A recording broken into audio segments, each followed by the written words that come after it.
ఈ జగన్ ఊరూరు తిరుగుతా నేను పేదవాడిని అంటాడు. ఆయనకి ఒక జబ్బు ఉందండి. ఆ జబ్బు పేరే మైథోమేనియా సిండ్రోమ్. ఆ జబ్బు లక్షణాలు ఏంటో తెలుసా?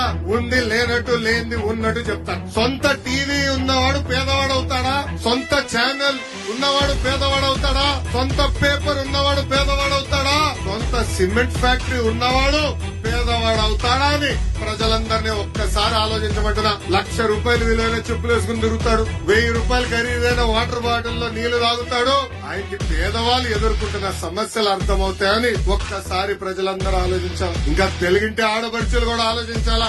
ఈ రోజు సొంత చెల్లి షర్మిల గారు కానివ్వండి, సునీత గారు కానివ్వండి, ఏకంగా మాకే భద్రత లేదని చెప్పే పరిస్థితి. సొంత జగన్ ఇంట్లో ఉన్న చెల్లమ్మలకే భద్రత లేకపోతే మన పరిస్థితి ఎలా ఉంటుందో ఒక్కసారి ఆలోచించమని తెలుగింటి ఆడపడుచులు నేను కోరుతున్నా.